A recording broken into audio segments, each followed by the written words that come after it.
ஒரு சாதாரண மனிதராக மட்டும்தான் அவரை பார்க்க முடியும். ஆனால் எதற்காக அல்லாஹு தஆலா லுக்மான் அலைஹிஸ்ஸலாம் அவர்களுடைய வரலாற்றை எடுத்து நமக்கு சொல்றான்னு கேட்டா, ஒரே ஒரு உபதேசத்தை தன்னுடைய மகனுக்கு செய்கிறார். அந்த உபதேசத்தை நமக்கு சொல்லி காட்டுவதுதான் இறைவனுடைய தேவையாக இருக்கிறது. லுக்மான் என்கிற ஒரு நபர், அவர் தன்னுடைய மகனுக்கு ஒரு உபதேசம் செய்தார். அந்த உபதேசத்திலே இதையெல்லாம் சொன்னார். இப்படித்தான் ஒரு பிள்ளை வாழ வேண்டும் என்கிற வழிமுறையை காட்டிக் கொடுத்தார். அதை நமக்கு அழகாக எடுத்து இறைவன் சொல்லுகிறான். அந்த உபதேசத்தை நாம் படிக்கிற தருணங்களில் எல்லாம் ஒரு தகப்பனாக, ஒரு பிள்ளையாக நாம் எப்படி இருக்க வேண்டும், தன்னுடைய தகப்பனுக்கு பிள்ளையாக நான் எப்படி இருக்க வேண்டும், என்னுடைய பிள்ளைக்கு ஒரு தகப்பனாக நான் எப்படி இருக்க வேண்டும் என்பதை உணர வைக்கிற ஒரு அழகான தத்துவார்த்த பூர்வமான ஒரு வழிகாட்டலாக, அறிவுரையாக அது இருக்கிறது. இதை பற்றி பேச ஆரம்பிக்கிற அல்லாஹு தஆலா திருமறை குர்ஆன்ல என்ன சொல்றான்னு கேட்டா,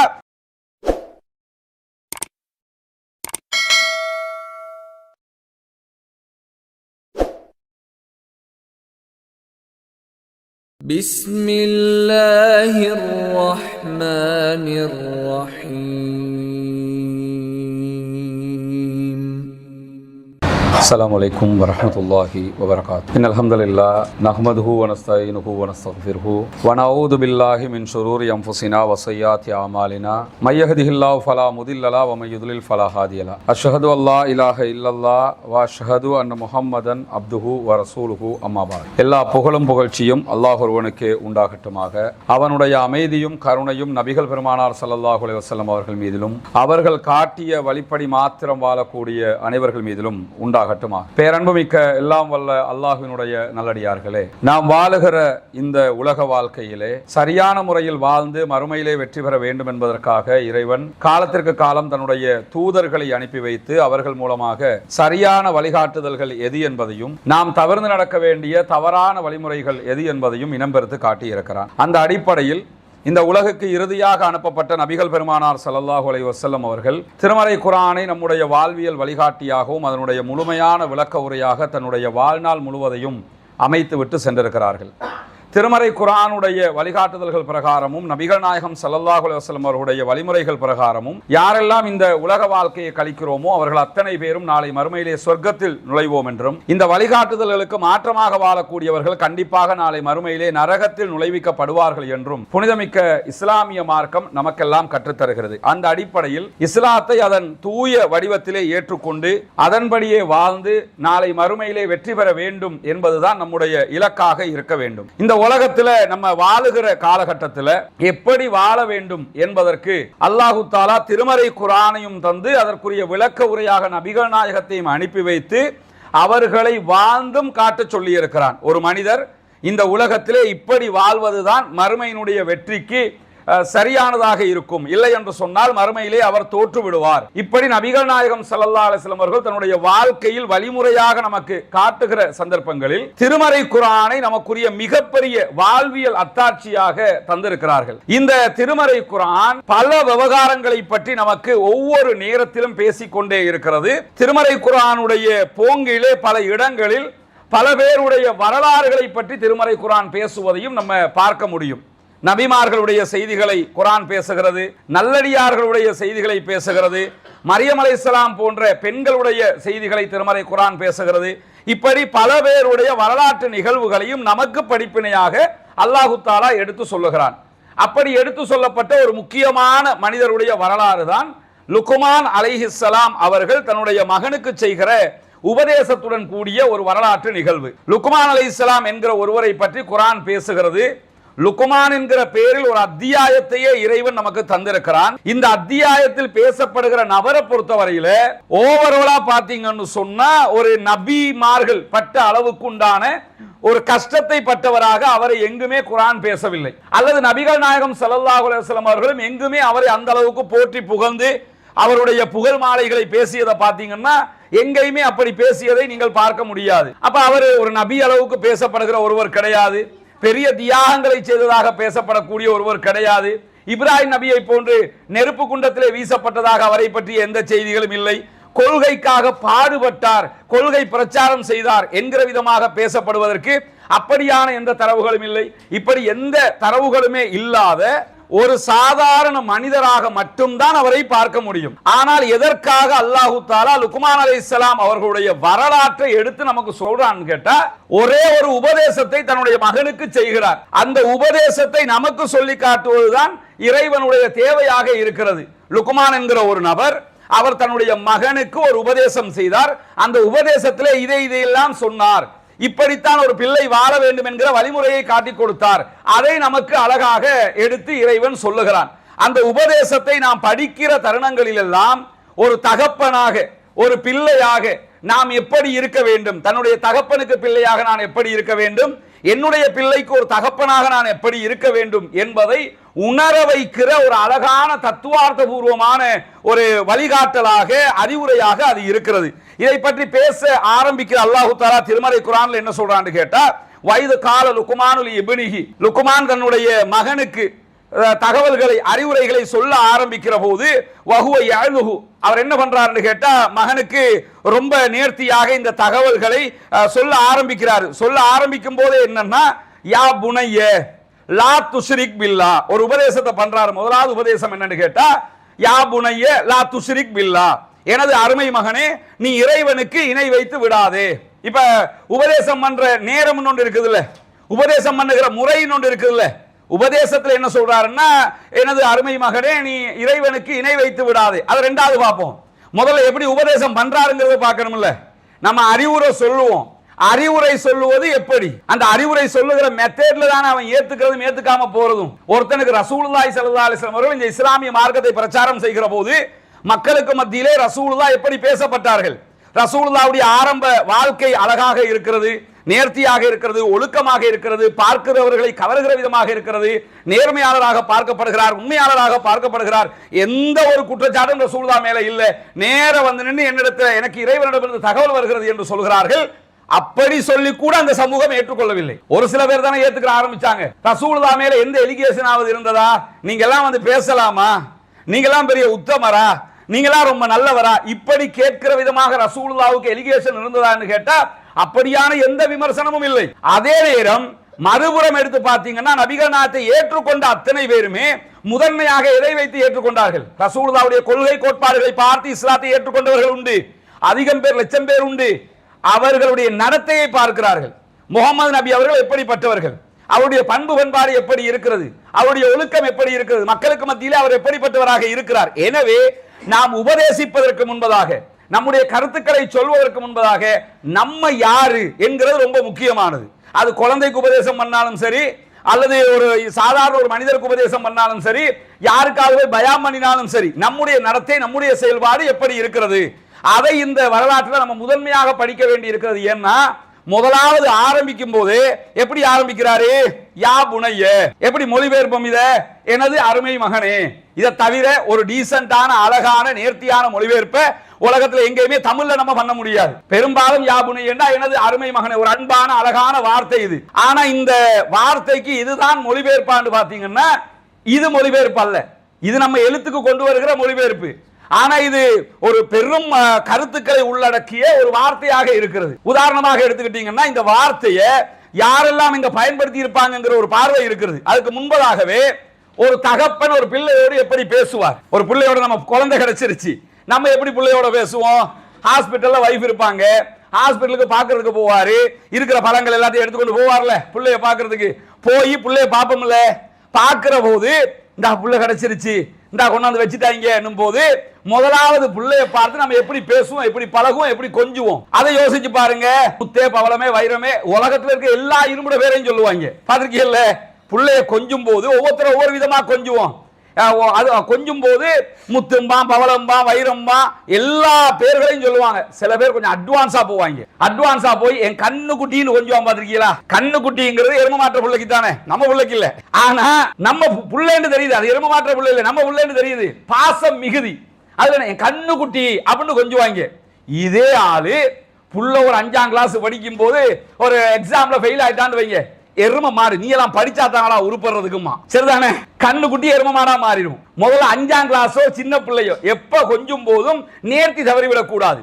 வார்த்தை பிரயோகம் கரெக்டா இருக்கணும். அந்த மாதிரி இந்த நம்ம என்ன வார்த்தையெல்லாம் சொல்லி குழந்தைகளை கொஞ்சுவோமோ, அது கண்ணுக்குட்டியா இருக்கலாம், முத்தா இருக்கலாம், பவளமா இருக்கலாம், வைரமா இருக்கலாம், எதா இருக்கலாம், இந்த எல்லா வார்த்தையும் ஒன்று சேர்த்து ஒரு வார்த்தையை உருவாக்கினா அந்த வார்த்தை தான் இந்த யா புனைய. அந்த வார்த்தையை தான் நபிமார்கள் அத்தனை பேரும் பயன்படுத்துகிறார்கள். உலகத்திற்கு அனுப்பப்பட்ட எல்லா இறை தூதர்களும் இந்த வார்த்தையை பயன்படுத்தி தான் பேசுவார்கள். உதாரணமாக எடுத்துக்கிட்டீங்கன்னா, நூஹ் அலைஹிஸ்ஸலாம் அவர்கள் கப்பலிலே பயணித்துக் கொண்டிருக்கிறார்கள். தன்னுடைய மகன் இஸ்லாத்தை ஏற்றுக்கொள்ளவில்லை. கப்பல் மாத்திரம்தான் மிஞ்சிருக்கிறது, மற்ற அத்தனையும் மூழ்கடிக்கப்பட்டு கொண்டிருக்கிறது.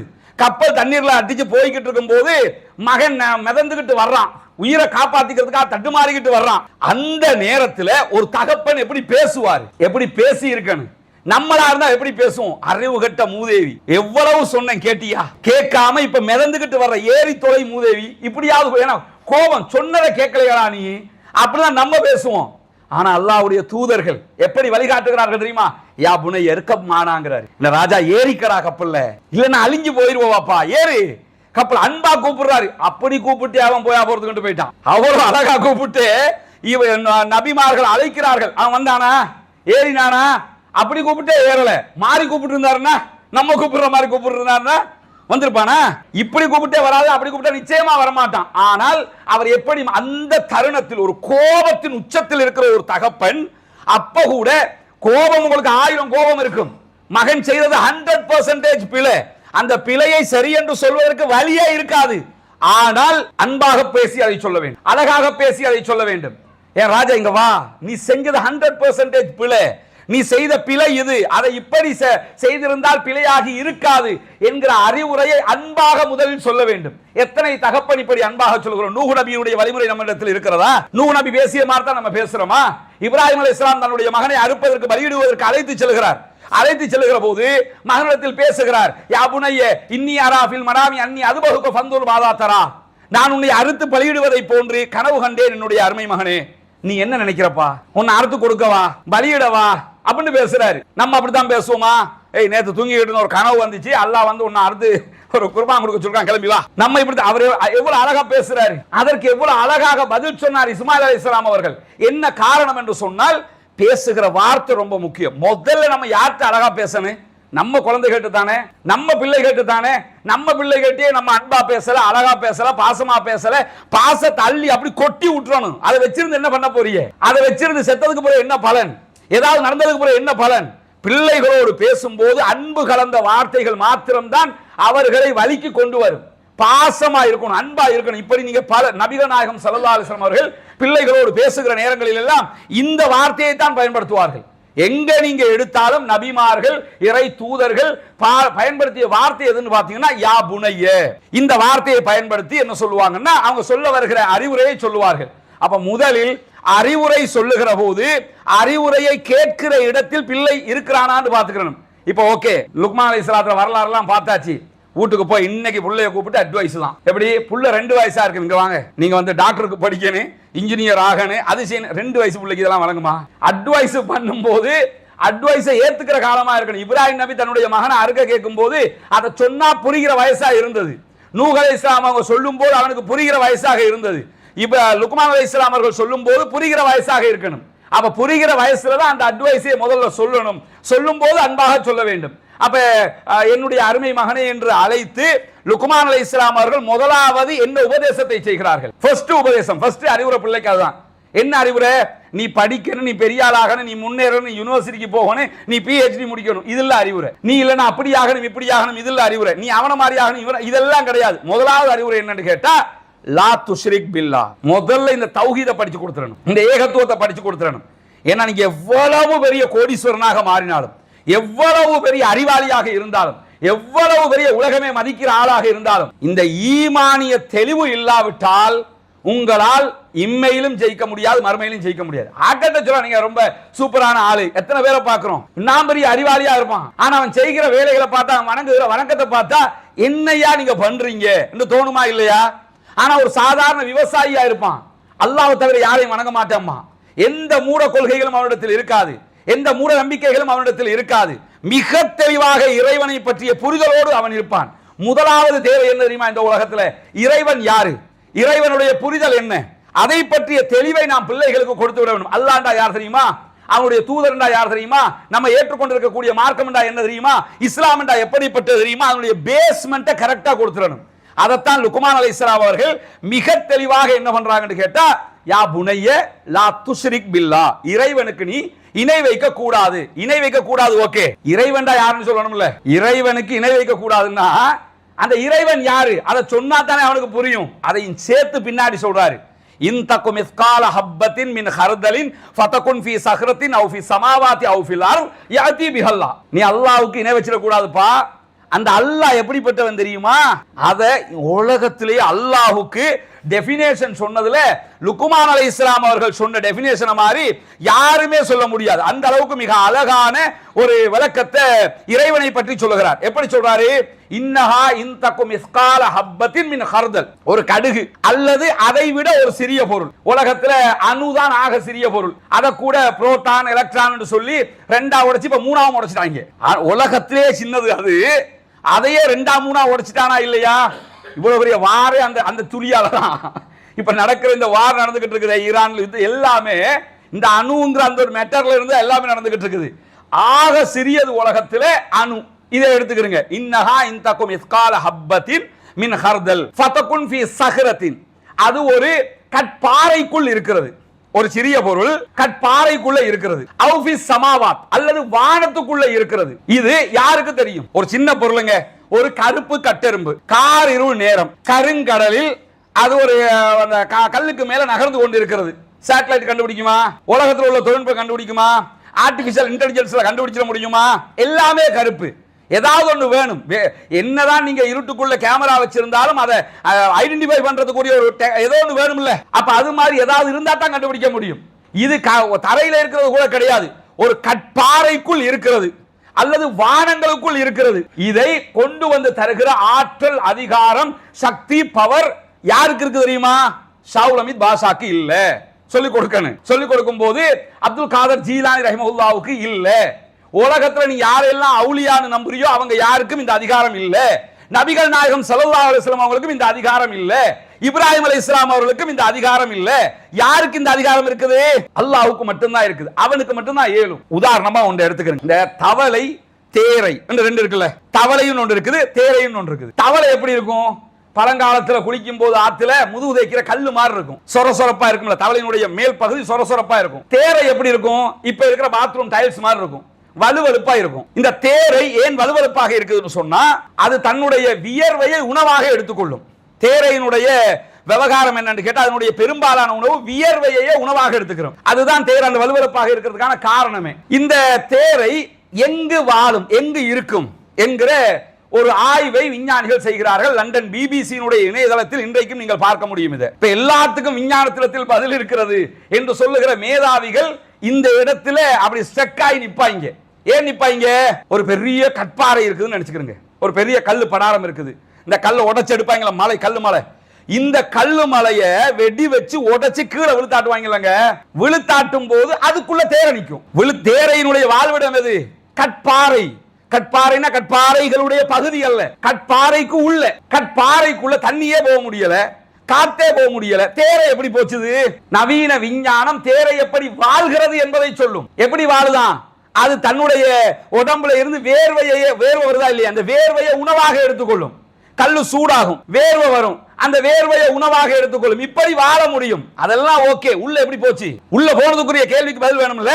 நோ கமெண்ட்ஸ், எங்கிட்ட பதில் இல்ல அப்படிங்கிற இதுவரை பதில் இல்லாத விஞ்ஞானத்திடம் பதில் இல்லாத கேள்விகளில் இதுவும் ஒன்று. எப்படி உள்ள போனது?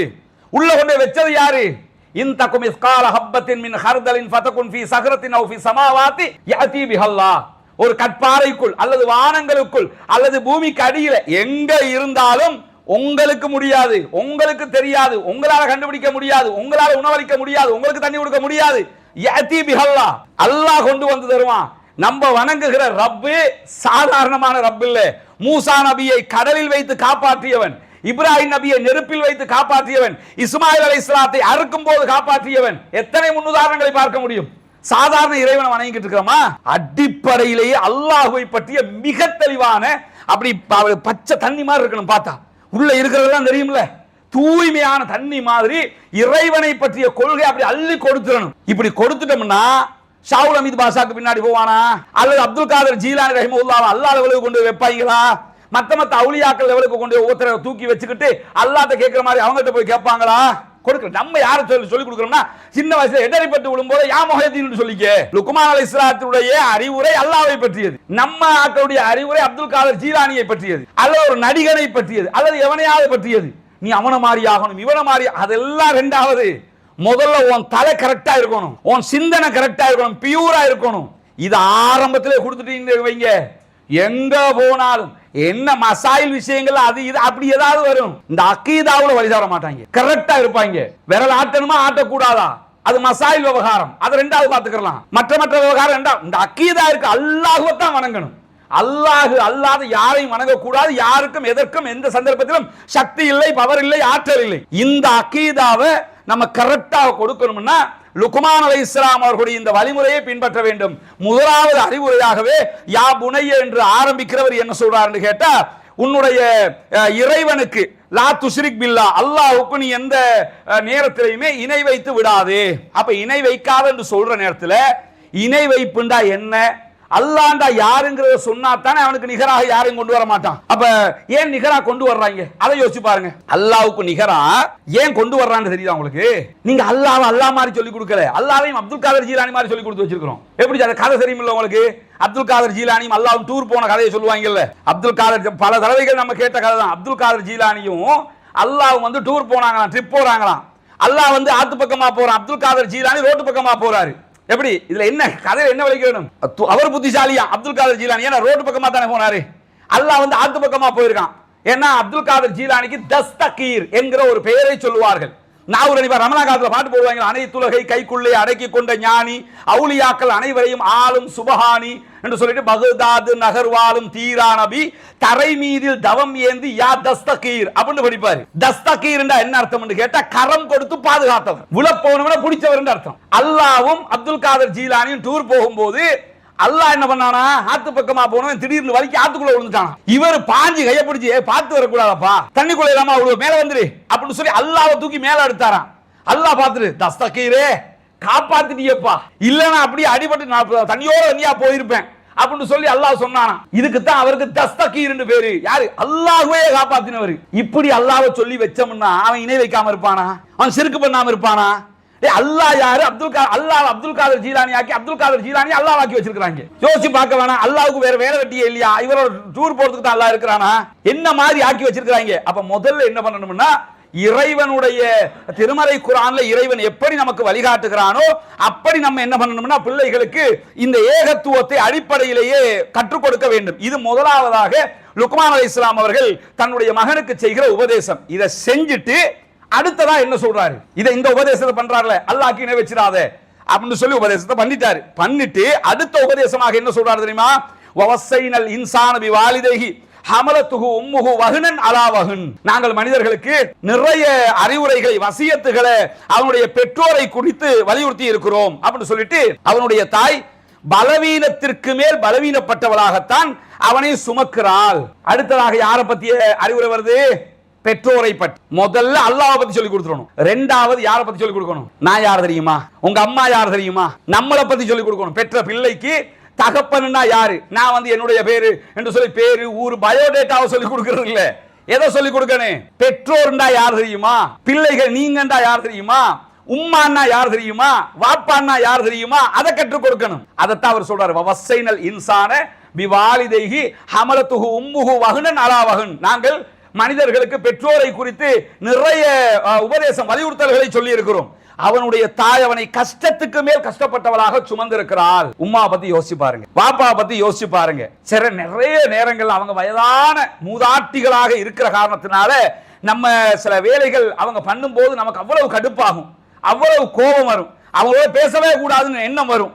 அந்த மாதிரி எண்ணங்கள் எல்லாம் வருகிற போது தாயின்னா யாரு என்கிறதை யோசிச்சு பாருங்க, தகப்பன் என்றால் யாரு என்கிறதை யோசிச்சு பாருங்க. நபிகள் நாயகம் ஸல்லல்லாஹு அலைஹி வஸல்லம் அவரிடத்துல ஒரு மனிதர் வருகிறார். யா ரசூலல்லாஹ், நான் உலகத்திலேயே நட்பு கொள்வதற்கு, அன்பு பாராட்டுவதற்கு, பாசமாக பழகுவதற்கு, ரொம்ப தோழமை கொள்வதற்கு ஒரு நண்பனை கற்றுத்தாருங்கள். எனக்கு ஒரு ஃப்ரெண்டு வேணும். ஏன்னா ரசூலுல்லாஹ் மக்காவுல இருந்து வர்றவங்க எல்லாரையுமே மதீனாக்காரங்களோட ஃப்ரெண்ட் ஆக்கி விடுறாங்கல்ல. உங்களுக்கு இவர் நண்பர், அவருக்கு இவர் நண்பர், இவருக்கு அவர் நண்பர் அப்படின்னு சொல்லி தோழர்களாக மாத்தி விட்டாங்கல்ல.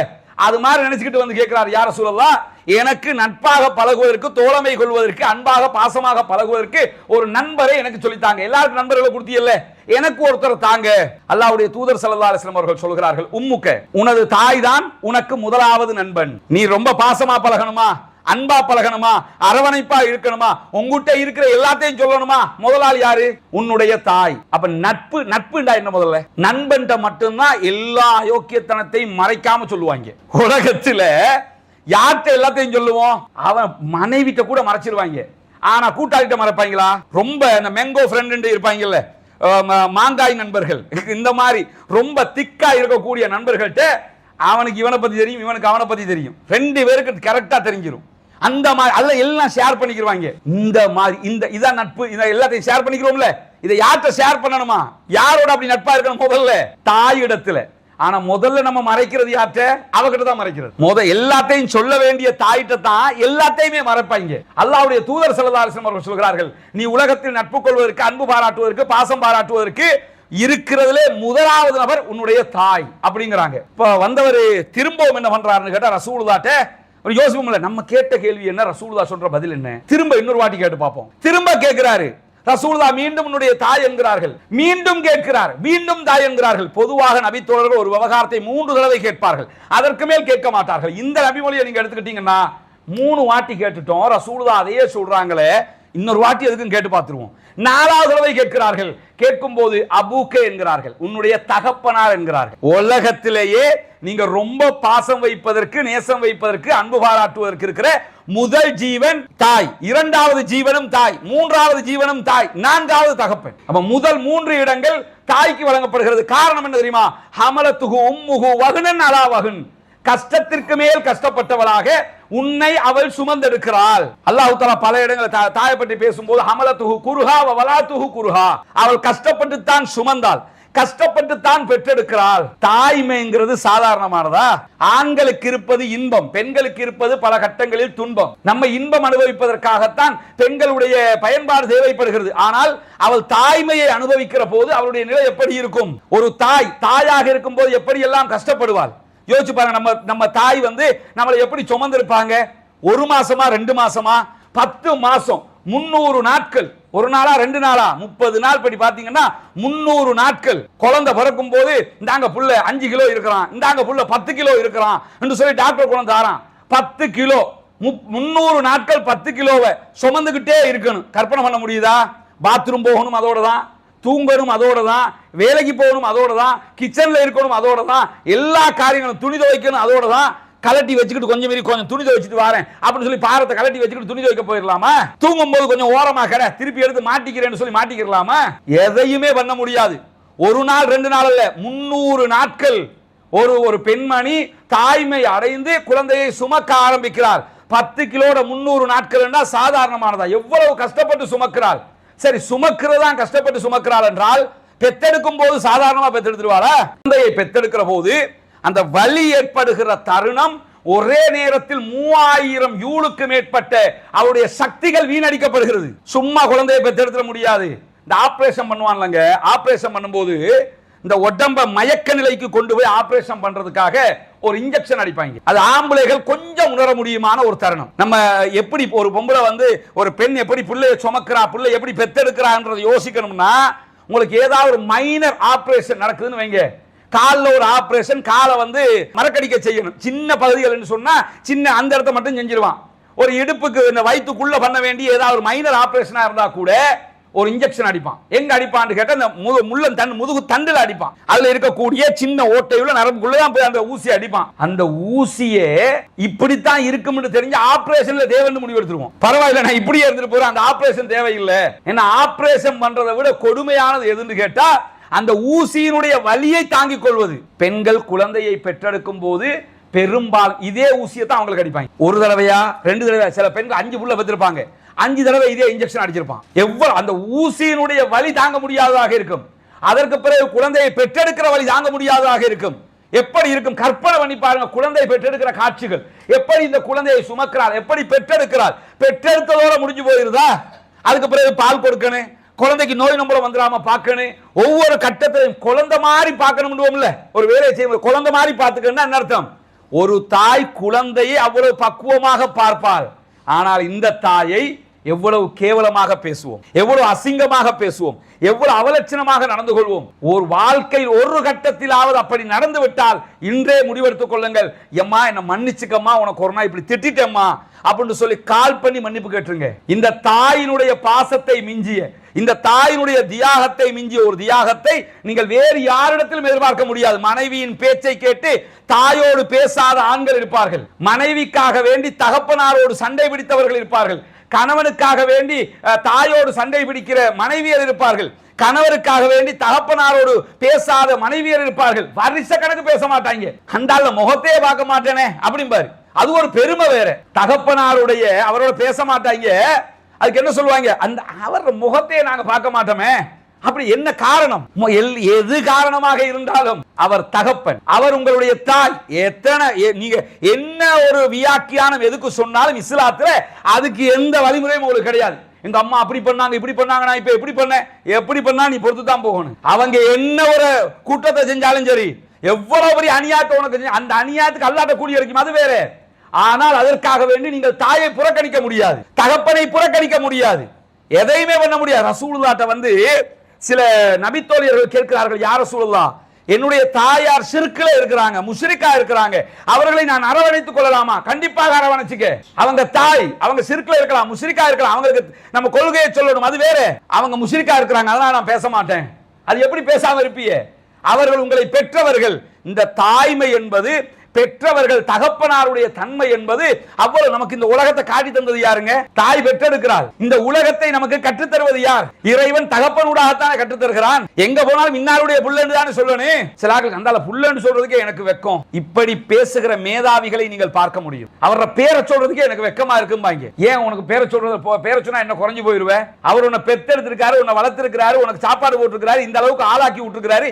இன்னும் ஒரு பெரிய இடத்துக்கு வந்ததோட அவரோட பேரை சொல்றதுக்கு வெக்கமும்பாங்க. தாய்மை என்பதும் தகப்பனுடைய ஸ்தானம் என்பதும் யாராலும் மறுதலிக்க முடியாத ஒரு முக்கியமான இடம் என்பதை புரிந்து கொள்ளுங்கள். அல்லாஹ்வும் அவனுடைய தூதரும் தாய்மை தொடர்பாக, பெற்றோர்கள் தொடர்பாக அவ்வளவு செய்திகளை நமக்கு கற்றுத் தந்திருக்கிறார்கள். அதைத்தான் அல்லாஹ் சொல்றான், மனிதர்களுக்கு நாங்கள் பெற்றோர்கள் தொடர்பாக நிறையவே உபதேசங்களை செய்திருக்கிறோம். அவனுடைய தாய் அவனை கஷ்டத்திற்கு மேல் கஷ்டப்பட்டவளாக பெற்றெடுக்கிறாள் என்று பெற்றெடுக்கிற தருணத்தை பற்றியே அல்லாஹ் தஆலா சொல்லி காட்டுகிறான். அப்ப தாயோட கோவிச்சுக்கிட்டு இருந்தீங்கன்னா, தகப்பனாரோட கோவிச்சுக்கிட்டு இருந்தீங்கன்னா, இன்னையோட முடிவெடுத்துக்கிறங்க, இறைவா நான் பெரிய பிழை செய்து விட்டேன், நான் பெரும் குற்றம் செய்து விட்டேன், என்னை மன்னிச்சுக்கிறது, அல்லாஹ்வையும் மன்னிப்பு கேட்டு தகப்பனார்ட்டையும் தாயிட்டையும் மன்னிப்பு கேட்க வேண்டிய இடத்தில் நாம் இருந்தோம் என்றால் நம்ம நல்ல பிள்ளைகள் என்று அர்த்தம். தொடர்ந்து நம்ம வீடியோக்களை பார்த்து வருகிற சகோதரர்களுக்கு தெரியும், நம்ம இலங்கையினுடைய கிழக்கு மாகாணம் பொத்துவில் பகுதிகளில் இஸ்லாத்தை புனித மார்க்கமாக ஏற்றுக்கொண்ட சகோதர சகோதரிகள், ஏழைகளாக இருக்கிற சகோதரர்களுக்கு வீடு வசதிகள் இல்லாமல் இருக்கிறார்கள். அவர்களுக்கான வீட்டு திட்டம் ஒன்று செஞ்சுக்கிட்டு இருக்கிறோம். கிட்டத்தட்ட 14 குடும்பங்கள், அவர்களுக்கான 5 வீடுகளை கடந்த ரமலான்ல நம்ம உங்களிடமிருந்து பெற்றுக்கொண்ட அன்பளிப்புகள், உதவிகள் காரணமாக கட்டி கொடுத்துட்டோம் அல்ஹம்துலில்லாஹ்னு சொல்லி மகிழ்ச்சியாக இருக்கிறார்கள். அந்த காட்சிகளை நீங்கள் முன்னாடி பார்க்க முடியும். 5 குடும்பங்களுக்கான வீடுகளை நம்ம ஒப்படைச்சிருக்கிறோம். அதை தாண்டி அந்த பகுதிகளில் இறுதியாக ஒரு வாட்டர் டேங்க்கும் நம்ம ஓப்பன் பண்ணி கொடுத்துருக்கிறோம் அல்ஹம்துலில்லாஹ். தண்ணீர் பற்றாக்குறை இருந்தது. இப்படியான சூழலில் இன்னும் ஒரு 9 வீடுகளை நம்ம கட்டுவதற்கான தேவை இருக்கிறது. அதற்கான நிலம் இருக்கிறது. அதற்கான ஏற்பாடுகள் இப்பொழுது அந்த ஃபவுண்டேஷன், 2 வீட்டுக்கான ஃபவுண்டேஷனும் நம்ம போட்டிருக்கிறோம். மீண்டும் அந்த பணிகள் ஆரம்பிக்கப்பட்டிருக்கிறது. எனவே இந்த வீடியோக்களை பார்க்கக்கூடிய சகோதரர்கள், உங்களுடைய ஜகாத்து தான தர்மங்களை, புனிதமிக்க ரமதானுடைய மாதத்தில் ஜகாத்தை நீங்கள் கணக்கு பார்ப்பீங்க. அப்படி பார்க்குற நேரத்தில் ஏழை எளியவர்களுக்கு ஜகாத்து கொடுக்கக்கூடிய சகோதரர்கள், இந்த சகோதரர்களுக்கும் ஜகாத்து நிதியிலிருந்தும் உங்களுடைய சதகாக்களிலிருந்தும் உதவி செய்ய தவறிவிடாதீர்கள். முன்னால் தெரிகிற நம்முடைய வங்கி கணக்கிழக்கத்திற்கு உங்களால் முடிந்த உதவிகளை வாரி வழங்க முடியும். அதற்கு அந்த வங்கி கணக்கிழக்கத்திற்கு பணம் வைப்பு செய்ய முடியாது என்று வெளிநாடுகளில் இருக்கக்கூடிய சகோதரர்கள், முன்னால் தெரிகிற என்னுடைய வாட்ஸ்அப் நம்பருக்கு தொடர்பு கொண்டீங்கன்னா நீங்கள் எப்படி அதுக்கு உதவ முடியுங்கிறத நம்ம சொல்லிடுவோம். ஒன்றை நினைவில் வைத்துக் கொள்ளுங்கள், ஜகாத்து கொடுப்பதற்கு 8 கூட்டத்தினர் தகுதியுடையவர்கள் என்று குர்ஆன் நமக்கு சொல்கிறது. அதில் இப்போ நம்ம சொல்லக்கூடிய இந்த சகோதரர்கள் 3 கூட்டத்திற்குள் அடங்கி விடுவார்கள். இவர்கள் இஸ்லாத்தை ஏற்றுக்கொண்டவர்கள், முஅல்லஃபத்துல் குலூப், உள்ளங்கள் ஈர்க்கப்பட்டு இஸ்லாத்தின் பால் ஈர்க்கப்பட்டவர்கள். எனவே அவர்களுக்கு ஜகாத்து கடமை. ப்ளஸ் இவர்கள் ஃபக்கீர்களுடைய லிஸ்ட்லையும் வந்துருவாங்க, ஏன்னா அவ்வளவு பரம ஏழைகள். ப்ளஸ் இவங்க மிஸ்கீன்களுடைய லிஸ்ட்லையும் வந்துருவாங்க, அவ்வளவு கஷ்டப்படக்கூடிய மக்களாக இருக்கிறாங்க. ஒவ்வொரு சாராருக்கு கொடுக்கக்கூடிய ஜகாத்தில் ஒவ்வொரு நன்மை, இந்த கூட்டத்துக்கு ஜகாத் கொடுத்த நன்மை கிடைக்கும். ஆனால் இவங்களை பொறுத்தவரையில் இந்த 3 கூட்டத்துக்கு ஜகாத்து கொடுத்த நன்மை நமக்கு கிடைக்கும். அவ்வளவு ஒரு பங்கு ஜகாத்து தான் கொடுப்போம், ஆனால் 3 பங்கு கொடுத்த மாதிரி 3 குழுக்களுக்கு கொடுத்த மாதிரியான நன்மைகளை அல்லாஹ் தர போதுமானவன். எனவே இந்த பணி நம்ம ஆரம்பித்த பணி, நம்ம அத்தனை பேரும் சேர்ந்து ஆரம்பித்த பணி. உங்களிடமிருந்து கிடைக்கக்கூடிய சிறு தொகைகள் பெருந்தொகைகள் இதுகளை வச்சு தான் அந்த வீட்டு பணியில் நம்ம செஞ்சுக்கிட்டு இருக்கிறோம். எனவே இறைவனுடைய மார்க்கத்திற்காக, இறைவனுடைய மார்க்கத்தை ஏற்றுக்கொண்ட அந்த நண்பர்களுக்காக உங்களால் முடிந்த உதவிகளை வாரி வழங்குங்களுடைய ஜகாத்து தான தர்மங்களை முன்னால் தெரிகிற நம்முடைய வங்கி கணக்கிலக்கத்திற்கு தருவதினூடாக மீதி இருக்கக்கூடிய 9 வீடுகளை கட்டி முடிக்கிற பாக்கியமிக்க பணியிலே கைகோர்ப்போமா. நமக்கிட்ட கர்வம் இல்லைன்னு அர்த்தம், நமக்கிட்ட பெருமை இல்லைன்னு அர்த்தம், நான் கரெக்டான வழியில போய்கிட்டு இருக்கிறேன் அர்த்தம். என்ன காரணம் சொன்னாலும் இதற்கு நீங்கள் விதிவிலக்குத்தான், எதையுமே சொல்ல முடியாது பெற்றோர்கள் விவகாரத்தில். இதற்கு பிறகு அடுத்ததாக அல்லாஹு தாலா பெற்றோரை பற்றி சொல்லிவிட்டு இன்னொரு செய்தியை சொல்லுகிறான். என்ன செய்தியை சொல்லுகிறான்? வைன் ஜாஹதாக அலான் துஷ்ரிக பி மா லைஸ லக பிஹி இல்முன் ஃபலா துதிஹுமா. இந்த இடம் கவனிக்க வேண்டிய இடம். என்ன சொல்றான்? கஷ்டத்துக்கு மேல் கஷ்டப்பட்டு சுமக்கிறாள், பெற்றெடுக்கிறாள், உங்களை எல்லாம் ஓகே, ஆனால் அவர்களில் இருவருமோ அல்லது ஒருவரோ உங்களை எனக்கு மாறு செய்யுமாறு சொன்னால் நீங்கள் அதற்கு கட்டுப்படக்கூடாது. அதுல கட்டுப்பாடு இல்லை. அவங்க மாறு பண்ணினா நம்ம கொள்கையை சொல்றோம், பிரச்சாரம் பண்றோம், அவங்களை அரவணைச்சுக்கிட்டே இருக்கணும். நம்மளை மாறு பண்ண சொல்றாங்க, அது பண்ண முடியாதுமா, மார்க்கத்தில் அது இல்ல. உங்களை நான் பார்க்கிறேன், உங்களுக்கு வேண்டியதெல்லாம் பண்றேன், ஆனா மார்க்கத்துக்கு முரணாக நான் இதை செய்ய முடியாது. ஆனா இதை மட்டும் கரெக்டா செய்வாங்க. எதை சில பேர் இருப்பாங்க, அந்த வரதட்சணை கொடுமை சீதன ஒழிப்பு அப்படின்னு சொல்லி பேசுகிற சில ஆட்கள் இருப்பாங்க. அதுக்கு மேல போட்டிருப்பான், பிரச்சாரம் பண்ணிருப்பான், எல்லாம் பண்ணிருப்பான். ஆனா திடீர்னு பார்த்தா அவன் டௌரியை வாங்கி திருமணம் முடிச்சுட்டு வந்திருப்பான். கேட்டா என்னங்க பண்ண, பெற்றோர பேச்சையும் கேட்க சொல்லி இஸ்லாம் சொல்லுதா இல்லையா? எங்க அம்மா எடுக்க சொன்னாங்க, எடுத்துட்டேன். எதுல கட்டுப்படக்கூடாதோ அதில் கட்டுப்படுவார்கள், எதுல கட்டுப்பட வேண்டாம் என்று இஸ்லாம் சொல்லுகிறதோ அதில் கட்டுப்படுவார்கள், எதில் கட்டுப்பட சொல்லுகிறதோ அதில் கட்டுப்பட மாட்டார்கள். அதனாலதான் அல்லாஹ் தெளிவா பெற்றோரை பற்றி இவ்வளவு விஷயத்தை சொல்லிட்டு என்ன சொல்றான்னு கேட்டா, மார்க்கத்திற்கு முரணாக எனக்கு மாறுபாடு செய்யுமாறு, எனக்கு எதிராக இருக்குமாறு உனக்கு அவர்கள் கட்டளையிட்டார்கள் என்று சொன்னால் அதற்கு நீ கட்டுப்படக்கூடாது என்று சொல்லிட்டு இந்த உலகத்தில் நீ அவர்களோடு நல்ல முறையில் இருக்க வேண்டும் என்கிற செய்தியையும் அல்லாஹ் தஆலா மிக அழகாக நமக்கு கற்றுத்தருகிறான். தொடர்ந்து லுக்மான் அலைஹிஸ்ஸலாம் அவர்கள் இன்னும் சில உபதேசங்களை மகனுக்கு சொல்கிறார்கள். முதல்ல இறைவனை பற்றி சொல்கிறார்கள், பிறகு பெற்றோர் தாய் தகப்பனை பற்றி சொல்கிறார்கள், அதற்கு அடுத்ததாக என்ன சொல்றாங்கன்னா யா புனைய, அந்த இடத்துல இன்னஹா இன்தகும் இஸ்கால ஹப்பத், ஏற்கனவே சொன்னமா இல்லையா, இறைவனை பற்றிய உபதேசத்தை சொல்கிறார்கள்.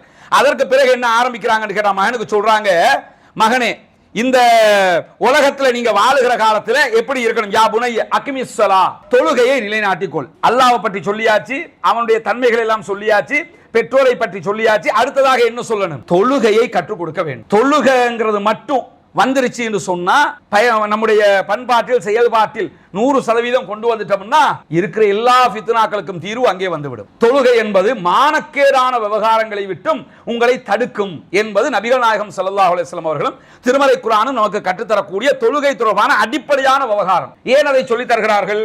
தொழுகை அதை மட்டும் தான் செய்யுமா? நீங்க என்ன குற்றம் செய்ய போனாலும் தொழுகை நினைவுக்கு வந்துருச்சுன்னு வைங்க, அல்லாஹ்வுடைய பயம் வந்துருச்சுன்னு வைங்க, உடனே அதை விட்டு நம்ம தவிர்த்து கொள்ளலாம். அது மானக்கேடான விவகாரங்களாக இருந்தாலும் சரி, குற்றங்குறைகளாக இருந்தாலும் சரி, எந்த ஒன்றாக இருந்தாலும். ஏன்னா எவன் தொழுகையோடு நெருக்கமாக இருக்கிறானோ, எவன் இறைவனோடு தொழுகையை கொண்டு நெருக்கத்தை கூடுதலாக்கி கொள்கிறானோ, அவனுடைய வாழ்க்கையில வட்டி எடுக்க பயப்படுவான், வரதட்சணை எடுக்க பயப்படுவான், பொய் சொல்ல பயப்படுவான், உண்மை மட்டுமே பேசணும்னு நினைப்பான், இபாதத்துக்கள்ல கூடுதலான இணக்கம் காட்டுவான், மானம் மரியாதை இந்த மாதிரியான விவகாரங்கள் எல்லாம் ரொம்ப நேர்த்தியாக நடப்பதற்கு தலைப்பட்டு விடுவோம். காரணம் என்னன்னு கேட்டா, நம்ம தான் டெய்லி இறைவனோட தொடர்புல இருக்கோம், அல்லாஹ்ட்ட போறோம். எவ்வளவு பெரிய உளவியல் தாக்கத்தை அது உண்டாக்கும். இறைவனோடு நெருங்கி விட்டோம் என்று சொன்னால் எப்பொழுதுமே இறைவன் நமக்கு மிகப்பெரிய உளவியல் துணையாக மாறிவிடுவான். எந்த நேரத்திலும் தொழுகை வந்து நம்மளை பாதுகாத்துரும். அதாவது குற்றம் செய்யணும்னு தோணும், அசர் நேரம் தொழுகையாயிரும், தொழுவிட்டு வருவோம், தொலை போய் முடிய உள்ளன்னு சொல்லுவோம். இந்த மாதிரி ஒரு நல்ல காரியத்தை பண்ணிக்கிட்டு நம்ம இப்படியான ஒரு வேலையை செய்யணுமா, இது நமக்கு தேவையா என்று சொல்லி தொழுகை, சுருக்கமாக சொல்லுகிறேன், இந்த தொழுகை என்கிறது அவ்வளவு பெரிய நமக்குரிய ஒரு பெரிய உளவியல் ரீதியிலான ஈடுபாட்டை உண்டாக்கக்கூடிய ஒரு அம்சமாக இருக்கிறது எல்லா வகைகளிலுமே.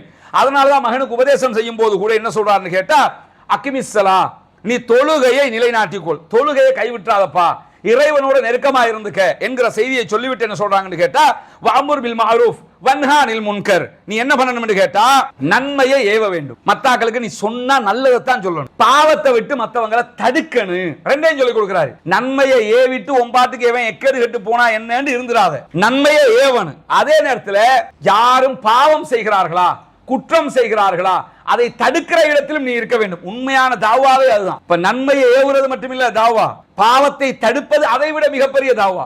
அதைத்தான் அவர் சொல்லிக் கொடுக்கிறாரு. டைமுக்கு தொழுதுக்கப்பா, தொழுகையை கைவிட்டாத, இதே நேரம் மற்றவர்களுக்கு எதை நீ சொன்னாலும் நல்லதை மட்டும் சொல்லு, கெட்ட எதையுமே உங்ககிட்ட இருந்து யாரும் படிச்சுக்கிற கூடாது. உங்ககிட்ட இருந்து படிக்கிற எல்லாமே நல்ல விவகாரங்களாக இருக்கணும். பிள்ளைக்கு சொல்லிக் கொடுக்கணும், நீ நல்ல பிள்ளையா இருக்கணும். அப்பதான் உங்ககிட்ட இருந்து நாலு நல்லது அவன் படிச்சுக்கிடுவான். உங்ககிட்ட இருந்து படிக்கிற எல்லாமே நல்ல விவகாரங்களாக இருக்கணும். இந்த நன்மையை தீமையை தடுனா நம்ம பயான் பண்ணணும், தொழுகையை சொல்லணும், சகாத்தை சொல்லணுங்கிறது மட்டுமல்ல, எல்லாமே இருக்கிறது. உன்னுடைய வாழ்க்கையில நீ ஒரு நல்ல மனிதனாக இருக்க வேண்டும். உன்னிடமிருந்து எந்த கெட்டதையும் யாரும் கற்றுக்கொள்ள கூடாது, நல்லதை மட்டும்தான் கற்றுக்கொள்ள வேண்டும். அதே நேரத்தில் ஒருவன் குற்றம் செய்கிறான் என்று சொன்னால் அந்த குற்றங்களையும் நீ தடுக்க வேண்டும் என்று சொல்லிவிட்டு அதுக்கு பிறகு என்ன சொல்றாரு, நீ குற்றங்களை தடுக்கணும்ல, தடுக்க போகிற 1000 ஃபித்னாவும் வரும்.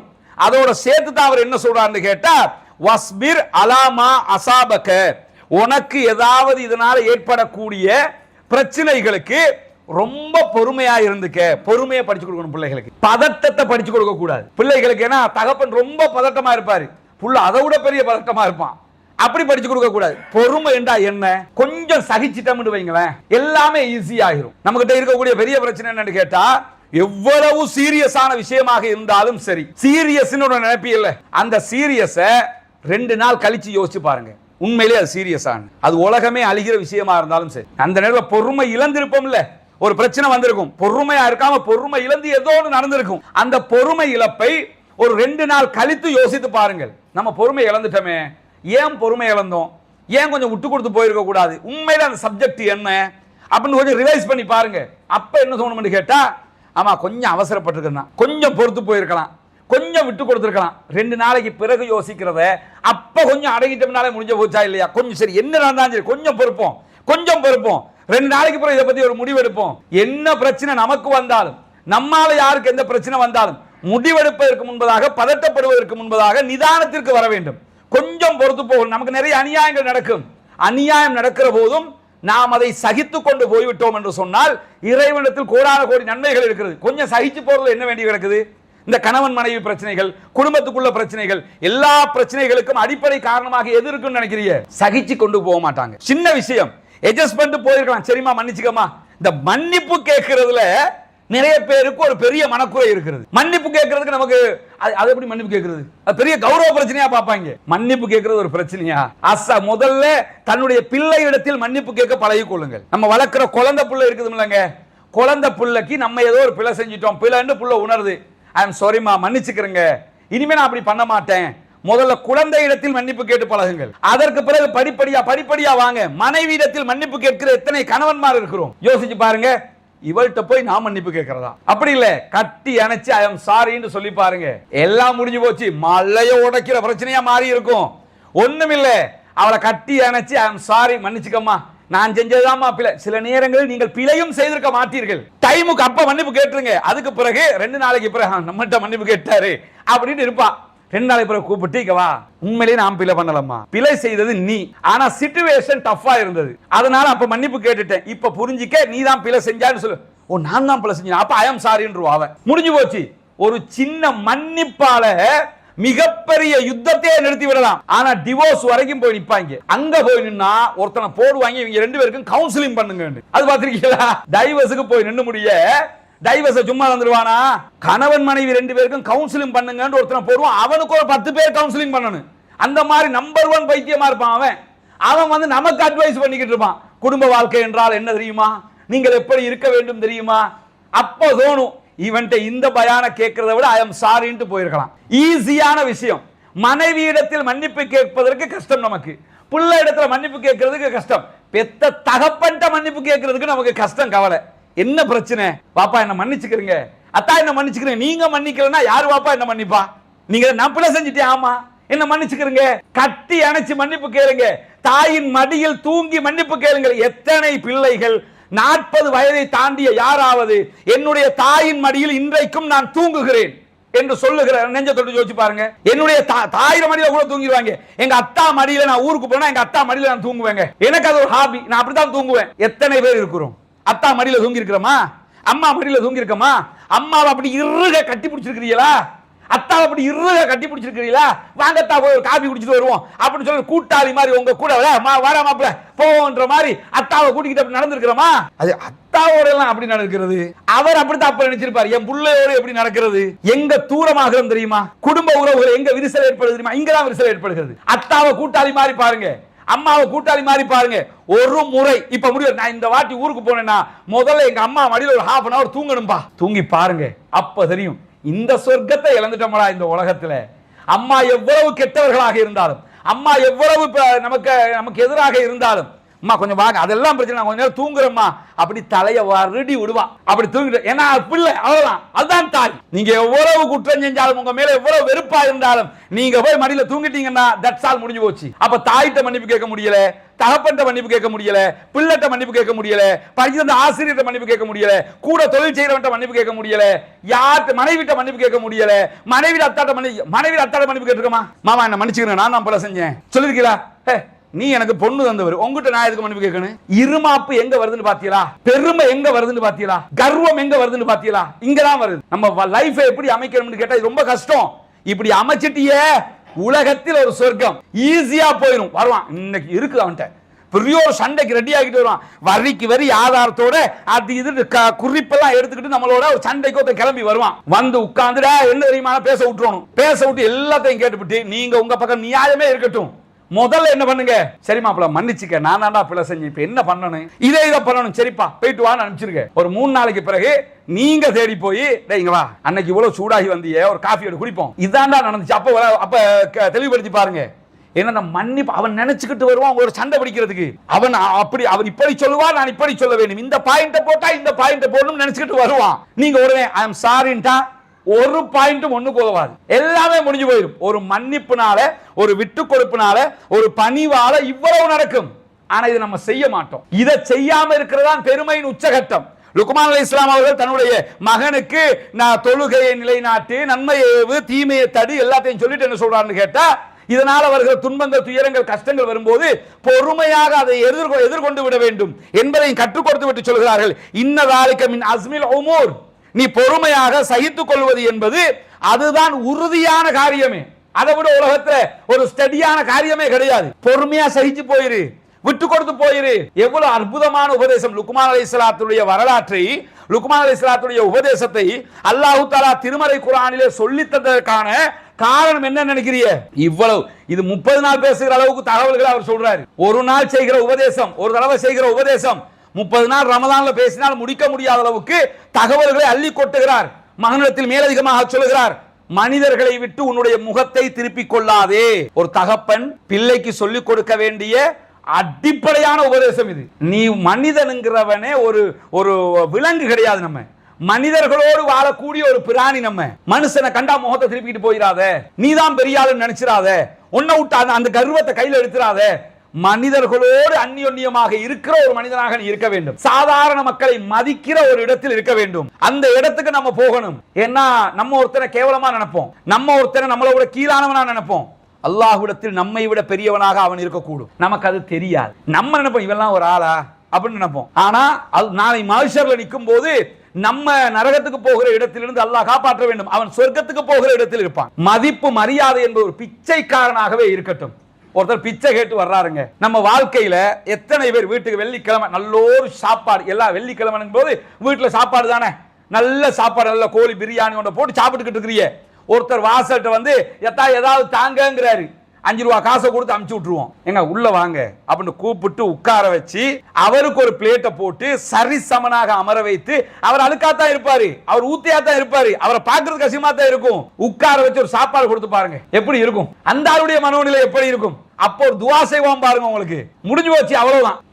இதையெல்லாம் வந்து தேடி போய் நம்ம பெற்றுக்கொள்ள வேண்டிய பிரார்த்தனைகள். சாதாரணமாக ரசூலுல்லாஹி ஸல்லல்லாஹு அலைஹி வஸல்லம் அவர்கள் சொல்கிறார்கள், சில பேர் வருவார்கள், வீட்டு வாசலில் நிற்கும் போது விரட்டப்படுகிற இடத்தில் இருப்பார்கள். அல்லாஹ்விடத்தில் அவர்களுடைய கண்ணியம் வேறு விதமாக இருக்கும், நம்ம நினைக்கிற மாதிரி கிடையாது. அவங்கள பார்த்தா அப்படி மனுஷனா நினைப்போம். அதனாலதான் மகனுக்கு சொல்லும் போது சொல்றாரு, உன்னுடைய முகத்தை மனிதர்களை விட்டும் திருப்பிக் கொள்ளாத, நான் தான் பெரிய ஆளு, என்ன விட்டு ஆள் கிடையாதுன்னு அப்படி ஒரு கர்வம் பிடிச்சவனாக நீ அந்த மாதிரி மனிதர்களை விட்டு உன்னுடைய முகத்தை திருப்பிக் கொள்ளாத, பூமியில கர்வம் பிடித்து நடக்காதங்கிறார். ரெண்டையும் சேர்த்து சொல்றாரு. முகத்தை திருப்பிடவும் கூடாது, கர்வம் பிடிச்சு நடக்கவும் கூடாது. எங்க வெஹிக்கிள் எப்படி தெரியுமா, உங்ககிட்ட இப்படி வெஹிக்கிள் இருக்குதா? எங்க அத்தாட்ட இருக்கிற காசு உங்ககிட்ட இருக்குதா? நான் உடுக்கிற மாதிரி ட்ரெஸ் நீ பண்ணுவியா? நாங்க எப்படி தெரியுமா? இந்த மாதிரி நினைச்சிடாத. யாரையும் அந்த கர்வம் கொண்டு அகங்காரம் கொண்டு பணிவில்லாமல் நீ நடந்துராத மகனே என்று சொல்லிவிட்டு என்ன சொல்றான்னு கேட்டா, கர்வம் கொண்டு பெருமை அடிக்கிற யாரையுமே அல்லாஹ் தஆலா விரும்ப மாட்டான். ஏன்னா கண்ணியம்ங்கிறது அல்லாஹ்வுடைய மேலாடை, பெருமை கர்வம்ங்கிறது அல்லாஹ்வுடைய கீழாடை. இது யாருக்குரியது? இந்த பெருமை கர்வம் உண்மையிலே அல்லாஹ்வுக்கு தானே. அது லாஜிக்கலி கூட யாருக்கு பொருத்தம்? நமக்கு பொருத்தமா? இந்த உலகத்துல லாஜிக்கலி ஒன்னு யோசிச்சு பாருங்க. உங்ககிட்ட 500 கோடி பணம் இருக்குது, ஒருத்தட்ட 5000 ரூபாய் பணம் இருக்குது. இந்த ரெண்டு பேருக்கும் இடையில என்ன வித்தியாசம்? ரெண்டு பேரும் என்ன பண்ண முடியும்? இந்த இஸ்லாம் முஸ்லிம் அதை கொஞ்சம் அப்படி வச்சுட்டு ஒரு அதை மட்டும் வச்சு பாருங்க. ஒருத்தட்ட 500 கோடி, அனில் அம்பானி இருக்கிறாப்ல, அம்பானியுடைய மகன் இருக்கிறான், உங்க புள்ளையும் இருக்கா, உங்க புள்ளட்ட 50 லட்சம் காசு இருக்குது, அம்பானி புள்ளட்ட 500 கோடி காசு இருக்குது. இந்த ரெண்டு பேரும் இந்த உலகத்துல என்ன செய்ய முடியும்? இவன் இந்த 50 லட்சம் வச்சிருக்கிறவன் எதை செய்வானோ அதே தான் அம்பானி புள்ளையும் செய்ய முடியும். என்ன சின்ன வித்தியாசம் கொண்டு வரும். உதாரணமாக 50 லட்சம் வச்சிருக்கிறவன் 2 லட்சம் கொடுத்து ஐபோனை வச்சுக்கிட்டு இருப்பான். அம்பானி புள்ள அதே ஐபோனை 10 லட்சம் கொடுத்து வச்சுக்கிட்டு இருப்பான். ஏன்னா அவனுக்கு கொழுப்பு, நமக்கு கொஞ்சம் கொழுப்பு குறைவு, அவ்வளவுதான். என்ன காரணம்? நாங்க ஸ்டேட்டஸை மெயின்டைன் பண்ணணும்ல, அதுக்காக கம்பெனிக்கு சொல்லி ஸ்பெஷலா செஞ்செடுப்பான். ரெண்டுக்கு ரிசல்ட் ஒண்ணுதாங்க. அந்த போன்லயும் கால் தான் பேச போறியா, இந்த போன்லயும் கால் தான் பேச போறோம். ரிசல்ட் ஒண்ணு, ஆனா பெருமதியில் வித்தியாசம் இருக்கிறது. அது இது அவ்வளவுதான். நம்ம வச்சிருக்கிற வண்டிலையும் இங்க இருந்து கிளம்பினீங்கன்னா பேங்காக தாண்டி இன்னொரு ஊருக்கு போயிட்டு வருவீங்க. அம்பானி புள்ள வச்சிருக்கிற வெஹிக்கிளையும் அதைத்தான் பண்ண முடியும். வேற நம்ம உலகத்துல போகிற இடம் இல்லாம அவனே வேற ஒரு கிரகத்துக்கு போயிட போறானா? இல்ல. அப்ப இப்படி ஒப்பிட்டு பாத்தீங்கன்னு சொன்னா நமக்கும் அவனுக்கும் எந்த வித்தியாசம்? உலகத்துல நீங்க எதையுமே இப்படி வித்தியாசப்படுத்த முடியாது. அப்படி இருக்கல, நீ பெரியாளா நாம் பெரியாளா, எவ்வளவு பித்துனா இந்த நீ பெரியாளா நாம் பெரியாளாங்கிறது மட்டும் இல்லாம போயிடுச்சுன்னு வைங்க, முக்காவாசி பித்னாவே இல்லாம போயிடும். அதைத்தான் தன்னுடைய மகனுக்கு அழகாக சொல்லிக் கொடுக்கிறாரு. கர்வம் கொண்டு பெருமை அடிக்கிற யாரையுமே இறைவன் விரும்ப மாட்டான். அதனால நடக்கும் போது நடுத்தரத்தை கடைபிடிச்சுக்க. பூமியில நடக்கல கூட எப்படியா? ஒன்று பூமியில நடக்கிறது, மக்களுக்கு மத்தியில் நடக்கிறது, ரெண்டும் நடுத்தரமா இருக்கணும். பெரிய ஐயா மாதிரி காட்ட போயிடாது, ஒண்ணுமே இல்லாத மாதிரி இருக்கிறத வச்சுக்கிட்டு நடக்கவும் போயிடாது. நடுத்தரமா இருந்துக்க. நார்மலா ஒரு மனுஷன் எப்படி இருப்பான் அந்த மாதிரி இருந்துக்கப்பான்னு சொல்லி அவர் மகனுக்கு உபதேசம் செய்யும் போது மேலதிகமா என்ன சொல்றான்னு கேட்டா, உன்னுடைய வாய்ஸை கொஞ்சம் டவுன் பண்ணிக்க. அந்த உங்ககிட்ட காசு இருக்குது, பணம் இருக்குது, அந்த மாதிரி அது சத்தம் போட்டு அந்த மாதிரி இருக்காம குரலை தாழ்த்திக்கொள், வாய்ஸை டவுன் பண்ணிக்க. எல்லா இடத்துலயும் போய் நான் தான் பெரிய ஆளுன்னு சொல்லி நீ பேசிக்கிட்டு இருக்காத. மற்றவங்க கருத்துக்கு வாய்ப்பு கொடு. ஒருத்தன் பேசுறான், முதல்ல அவனை பேசுறதுக்கு வாய்ப்பு கொடுக்கணுமா? நீ பேசாதன்றுவாங்க, நீ பேசக்கூடாது, அப்படி விட்டுலாமா?